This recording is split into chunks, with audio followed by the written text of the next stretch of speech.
세상에서 가장 빠르고 깔끔한 영화 연예 주간학습지 주간 김육회. 제가 이 컨텐츠를 만들면서 느끼는 건 이들이 만들어내는 이슈는 정말 영원하다는 겁니다. 그렇다고 영원히 하겠다는 건 아니고요. 아무튼 이번 주 심각하게 재밌습니다. 소식이 많으니 진행할게요. Let's get it! 1월 26일 제임스 코든의 토크 프로 더 레인 나잇 쇼에 출연한 자레드 레토는 어떤 한 에피소드를 밝혔는데 말이죠. 무려 아카데미상을 잃어버렸다고 합니다. 그리고 최근 이사를 하면서 아카데미 트로피의 행방에 대해 이렇게 말했습니다. I want to talk to you about this. I know that you recently just moved, and during the move, is this true that you've misplaced your Oscar? Have you found it yet? Yeah, you know, I found out that it's been missing for like 3 years, and I didn't know that. I don't think anyone wanted to tell me, but I had moved house in LA, and then when we moved, it somehow just magically kind of disappeared. So it could be somewhere, but everyone searched for it high and low, and you know, I hope it's in good hands wherever it is, but yeah, we haven't seen it for quite some time. Hang on, you really think somebody else has got it? I think there's a good possibility. It's not the sort of thing someone accidentally throws in the trash. I remember the night that I got it, I passed it around to so many people. You know, it was I didn't see it half the night. The thing's beat up and scratched up, but you know, people had fun taking pictures with it and stuff, and I don't know, it's nice to share it. So hopefully someone's taking good care of it. 여러분 혹시요, 자레드 레토가 빌리 아일리시와 계약할 뻔했던 거 알고 계셨나요? 자레드 본인이 연 디너 파티에서 빌리에게 노래를 해달라고 청했는데 빌리의 오빠까지 포함해서요. 자레드는 이때까지만 해도 이 두 사람의 재능에 대해서 전혀 신뢰하지 않고 있었다네요. 그러나 빌리가 노래를 시작한 순간 이들의 음악에 완전히 압도되었다고 합니다. 그 자리에 있던 레오나르도 디카프리오를 포함해서 모두 입을 쩍 벌리고 놀랐다죠. 그래서 자레드는 이들과 계약하기를 원했으나 이런저런 이유로 결국엔 무산되어서 아쉽다는 말을 했습니다. 아미 해머의 전처 엘리자베스 챔버스가 기나긴 침묵을 깨고 드디어 입을 열었습니다. 아미와 티모시 살라메가 출연한 히트작 콜 미 바이 유어 네임의 후속편이 아닌 소설 본즈 앤 올의 영화화를 위해서 티모시와 루카 구아다니노 감독이 다시 팀을 이루기 시작했다죠. 아미가 이들과 함께하는 것인지 어떤 역할인지는 전혀 알려져 있지 않습니다. 이 영화가 또 신호비 신박합니다. 주인공 여성이 왜 자신은 사람을 죽이고 싶어 하는지, 자신에게 관심을 보이는 사람을 왜 먹고 싶어 하는지 알아보기 위해서 아버지를 찾는 여행을 다룬 영화라는데요. 쎄하시죠? 바로 카니발 러브스토리인 것이죠. 이 소식을 알린 트윗의 엘리자베스는 할 말 없음 이라고 댓글을 달아서 순식간에 좋아요 수천 개의 수백 개의 리플까지 쇄도했네요. 그리고 얼마 후에 첫 공식 성명을 발표했습니다. 몇 주 동안 저는 이번에 일어난 모든 일을 제 스스로 처리하려고 해왔습니다. 전 충격을 받고 비탄에 잠겨 마음이 황폐해져 있었어요. 마음이 찢어지는 것 같지만 이 민감한 사안들의 귀를 기울이고 제 스스로를 다그치겠습니다. 이런 것들을 얼마나 몰라왔었는지 깨달았습니다. 저는 폭행이나 학대의 피해자, 그 아픔을 경험하고 위안이 필요한 모든 사람들을 지지합니다. 라고 피해자들의 서포트를 표명했습니다. 그런 와중에 이 일이 벌어지기 시작할 무렵에 아미가 또 다른 여성에게 DM을 보냈던 게 밝혀졌어요. 어떤 익명의 제보자는 아미가 그녀에게 보냈다는 메시지의 스크린샷과 성적으로 노골적인 음성 메시지를 공유했습니다. 두 사람은 12월 초부터 메시지를 교환했고 답글이 무지 빠르다고 합니다. 아미가요. 특히 성적인 메시지에 아주 흥미가 있어 했는데 평범한 대화부터 그렇고 그런 것까지 몇 개월에 걸쳐서 다양한 대화를 했다네요. 이 사람은 이번 일로 아미를 좀 긍정적으로 느꼈다는 것 같아요. 아미는 메시지에서 솔직히 좀 압도되고 있었다. 인터넷에서 성벽으로 창피를 당하다니 참, 이건 그저 조금 힘든 순간일 뿐 나는 너무 행복하다. 이 모든 투쟁을 통해 배우고 모든 것에 감사하고 있다. 이렇게 얘기를 했답니다. 아미는 피해 여성들의 처지는 아무래도 생각을 좀 안 하고 있는 것 같죠. 최종적으로 익명의 여성은 아미를 차단했지만 그 경위 또한 밝혔습니다. 나는 그에게 잘 지내냐는 보이스 메시지를 보냈고 그는 현재 상황에 대해서 말했다. 그러면서 다시금 성적으로 변하기 시작해서 아니 이런 스캔들이 한창인데 또 이런다고 싶어서 정내미가 뚝 떨어져 차단을 했다고 합니다. 1994년부터 2004년까지 방송되고 지금까지 사랑받는 레게노 시트콤 프렌즈의 뒷얘기가 밝혀졌습니다. 1996년 NFL 챔피언십 이후에 방송된 에피소드 중에 더 원 애프터 더 슈퍼볼에 카메오로 줄리아 로버츠가 출연하거든요. 여기서 줄리아는 매튜의 동급생 역이었고 어른이 되어서 재회하면서 관계가 발전하는 스토리였는데, 프렌즈의 공동 제작자인 케빈 브라이트에 따르면 매튜 쪽에서 줄리아에게 출연해줄 것을 요청했다며, 그때 당시 줄리아는 매튜에게 그럼 출연 대신 양자 물리학 논문을 써달라고 했다죠. 웃긴 건 매튜가 정말로 논문을 썼고 그걸 다음날에 팩스로 쐈다고 합니다. 대단한 논문은 아니었겠지만 뭔가 귀엽죠. 팩스로 쏜 것도 그렇고요. 매튜와 줄리아는 에피소드 녹화 이전에 사귀었었고, 심지어 줄리아가 먼저 매튜에게 흥미를 가졌었다고 합니다. 한동안 잊고 있었던 이 두 사람, 영국 법정에는 항소를 제출했고 버지니아에서는 새로운 배틀에 다시금 돌입하게 되는데 말이죠. 최근의 일들 살짝 정리해 보겠습니다. A는 디즈니의 스탭들을 포섭해서 제이의 촬영 중의 태도 등을 알아보고 있는 중이라고 합니다. 이런 가운데 양측의 변호인단이 버지니아주에서 제출한 소송과 맞소송에 대한 소환 영장이 큰 화제가 되고 있습니다. 이 소환에 따라서 제이의 캐리비안의 해적 촬영 당시의 태도에 대해 정보를 얻을 수도 있기 때문이죠. 그렇다면 A는 왜 캐리비안의 해적 촬영 당시에 제이에 대한 증언을 확보하고 증언자들은 재판장에 소환하려 하느냐? 영국 재판 당시 A가 제이의 캐리비안의 해적 촬영 중에 자신이 인질로 잡혔었다는 주장을 폈기 때문입니다. 이 주장을 뒷받침하고자 A의 변호인단이 2017년에 개봉한 캐리비안의 해적과 관련된 스태프들의 증언을 확보하고 있는 것이죠. 만약 디즈니 측이 뭔가 정보를 갖고 있다면 증언은 2월 18일에 이루어질 예정이고요. 약물, 알코올, 지각폭력, 학대 등에 대해서도 지속적으로 정보를 취합하는 중입니다. 당연히 그럴 것이라고 모두 예상을 하곤 있지만 아직 캐리비안에서 제이가 하차한다던가 디즈니와 제이가 영원히 결별할 거라는 공식 발표는 없긴 했었죠. 워너의 신동사 3편에서는 공식적으로 강판 발표가 있었고요. 앞으로 재판이 진행되면서 A 측의 이런 요청들이 받아들여질지 좀 지켜볼 필요가 있어 보입니다. 그동안 각자의 촬영 일정 때문에 스케줄 조정이 어려웠는데요.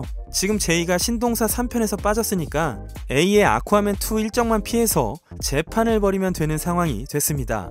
베일에 쌓여서 제작 중인 스파이더맨 3편이 애니메이션 스파이더맨 스파이더버스의 주인공 마일즈 모랄레스와 관련이 있다는 그런 주장이 제기되고 있습니다. 한 레딧 유저가 올린 이 사진을 보시면 피스트라는 조직의 로고가 보이실 텐데요. 피스트는 원작 코믹스에서는 미스터 네거티브가 시작한 노숙자 보호소와 식사 공급을 하는 자선단체입니다. 여긴 메이 숙모가 일하는 곳이자 플레이스테이션판 스파이더맨 게임에서는 마일즈가 자원봉사를 하는 자선단체죠. 그래서 혹시 스파이더맨 3편에 등장하는 게 아니냐라는 주장이 제기가 된 거고요. 이미 홈커밍에서 마일즈의 삼촌인 데이비스가 나온 바가 있었고 여기서 조카가 있다는 얘기도 했기 때문에 그럴 가능성도 있어 보입니다. 톰 크루즈 관련 뉴스 여러 차례 전해드린 바가 있었죠. 또 새로운 보도가 나왔습니다. 지금 미션 임파서블의 영화 관계자들이 악몽과도 같은 상황을 겪고 있다네요. 한 관계자는 톰은 이 작품을 마무리 짓는 것에 완전히 홀려 있어서 아무도 막을 수 없는 상태고 결단력이 대단한 사람이라 때론 감동적일 때도 있지만 지금 상태는 사실상 악몽과 같다, 이렇게 말했습니다. 좀 알아보니까요, 촬영 장소를 영국에서 아랍에미리트로 옮기고 나서 문제가 생기기 시작했다는데요. 중동하고 영국 간의 직항편이 현재 금지되어 있어서 스태프들이 언제 귀국할 수 있을지 불안해하고 있고, 귀국하고 나서도 아랍에미리트에서 영국으로 간 사람들은 10일간 자가 격리를 하고 페이가 적은 주니어 스태프들은 이거 번 돈 여기서 다 털리고 가게 생겼다면서 분개하고 있다고 합니다. 얼마 전에 매트릭스 최신작 타이틀이 이 영화 메이크업 아티스트가 인스타그램에 올린 자기가 받은 선물 사진 때문에 유출이 됐었죠. 매트릭스 레저렉션이라고 말이죠. 워너는 이에 대해 황급히 대응했습니다. 아직 제목이 정해지지 않았다고 말이죠. 네, 알겠습니다. 얼마 전에 데미 무어가 프랑스 파리에서 열린 브랜드 팬디의 런웨이에 섰어요. 블랙 오프숄더 드레스를 입고 액세서리도 블랙이고 멋지죠. 인스타그램에는 10대 시절의 꿈이었다면서 본인은 좋아했는데 난리가 난 게 데미의 얼굴입니다. 2020년이 이 상태인데 어떻게 이렇게 된 거냐며 팬들이 난리가 났어요. 데미는 아직 입장을 내지 않고 있습니다.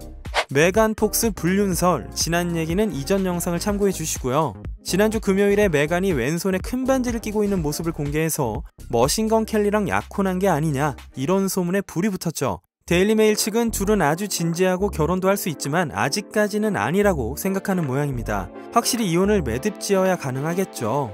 전 남편 브라이언 오스틴 그린이 자녀 3명의 공동 양육권을 요구해서 아마 시간은 좀 걸릴 것으로 보입니다. 해리 스타일스와 올리비아 와일드가 약혼한 거 아니냐는 의혹도 급부상 중이죠.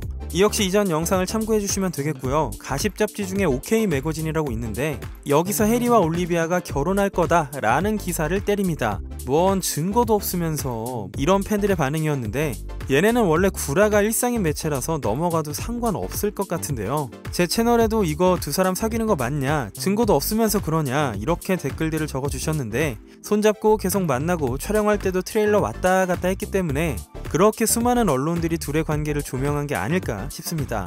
마릴린 맨슨의 전 약혼자가 웨스트월드의 에반 레이첼 우드였다는 사실 알고 계시는지 모르겠습니다. 에반은 2007년 19살 때부터 19살 연상인 마릴린 맨슨과 사귀었고요. 뮤비에도 출연했습니다. 두 사람은 2010년에 결혼을 했고 2010년에 이혼을 또 했습니다. 그런데 갑자기 에반이 2월 1일에 인스타그램에 자기가 마릴린에게 수년간 학대를 받았었다는 고백을 해요.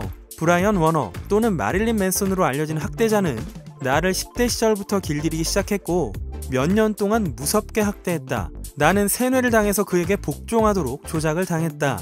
이제 더 이상 보복과 위협의 공포에 살지 않을 것이다. 이 위험한 남자를 드러내고 그에게 힘을 실어준 업계를 비판한다. 그가 더 많은 이들의 인생을 망치기 전에 소리를 낼 희생자들을 지지한다. 라고 말이죠. 사실 에반은 2016년 롤링스톤지와의 인터뷰에서도 육체적, 심리적, 성적으로 사귀던 사람에게 학대를 받았었다 라는 얘기를 했었는데요. 누구로부터 그랬는지는 정확히 밝히지 않았었거든요. 이 일로 마릴린 맨슨의 레코드 레이블인 로마비스타 레코딩은 마릴린 맨슨과의 계약을 해지했다고 발표했습니다. 이 와중에 마릴린 맨슨도 맞불을 놓습니다. 누가 봐도 알 수 있듯이 내 예술과 인생은 여러 해의 무리를 빚고 있다. 그러나 최근 나에 대한 주장은 현실을 심하게 왜곡한 것이다. 나는 항상 의도를 가진 파트너와 모든 것을 합의하에 진행해왔다. 지금 이들이 도대체 왜 이런 식으로 과거를 왜곡시키는지는 모르겠지만 이와는 상관없이 내 말이 진실이다. 이렇게 말을 합니다. 일이 슬슬 커질 느낌이구나 싶었는데요. TV 프로 아메리칸 가스의 기획사인 크리에이티브 아티스트 에이전시도 마릴린 맨슨과 계약 해지를 발표했고요. 심지어 FBI가 수사에 돌입했습니다. 이런 가운데 피비 프리저스의 트위터가 엄청 주목을 받습니다. 10대 시절에 마릴린의 집에 갔는데 어떤 방을 보여주면서 간 룸이야 라고 말해서 끔찍하다고 생각했고 팬을 그만두기로 했다고 합니다. 카니에 웨스트가 고소를 당했습니다. 무려 두 집단으로부터의 고소라고 하는데요. 작년 여름에 카니에 프로젝트 썬데이 서비스에 800여 명의 출연자와 직원들이 카니에가 부당한 대우 및 임금 체불을 해왔다는 주장을 했습니다. 원고 측 중에 한 명인 헤어스타일리스트 레이나 레오는 $550의 페이를 받으려고 4개월을 기다렸다고 하고요.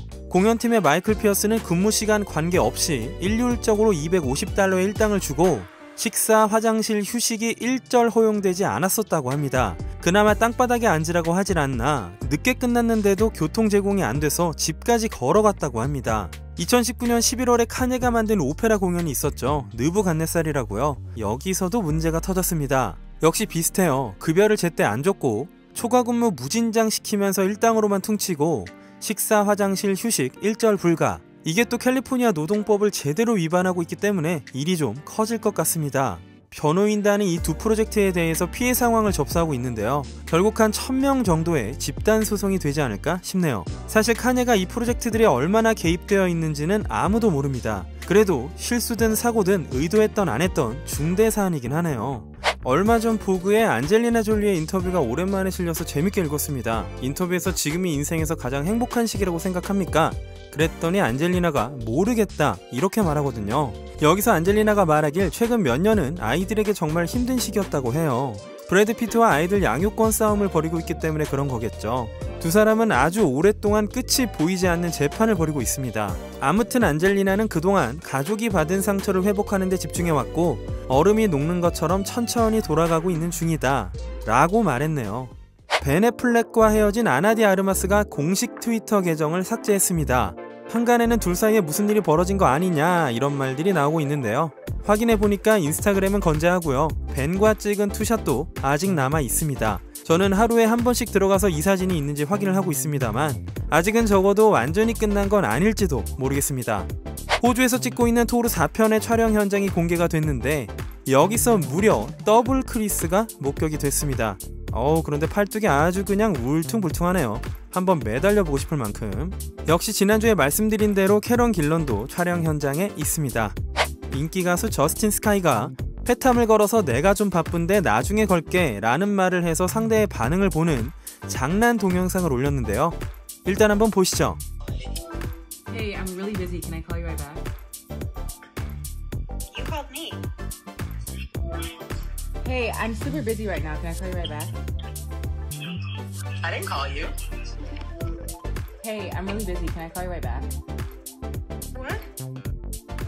Hey, I'm really busy right now. Can I call you right back? You just hit me. Hey, I'm really busy. Can I call you right back? I'm really busy. Can I call you right back? 이때 캔들 제너가 하필 목욕 중이어서 좀 화제가 됐습니다. 네, 오늘은 여기까지 하겠습니다. 김효캐 채널에서 못 보신 영상이 있으시다면 꼼꼼하게 재밌게 봐주시면 감사하겠고요. 더불어 아직 모르고 계셨다면 김효캐의 시네마틱 ASMR 채널 원아워 플레이스도 들러주시면 감사하겠습니다. 여기도 곧 새로운 컨텐츠가 올라갈 예정입니다. 이제 저도 정말 한 몇 시간은 모든 뉴스와 정보를 차단한 채 쉬어야겠습니다. 여러분들도 내일을 위해서 잘 드시고 푹 쉬시길 바라겠습니다. 지금까지 주간 김효캐 K였습니다.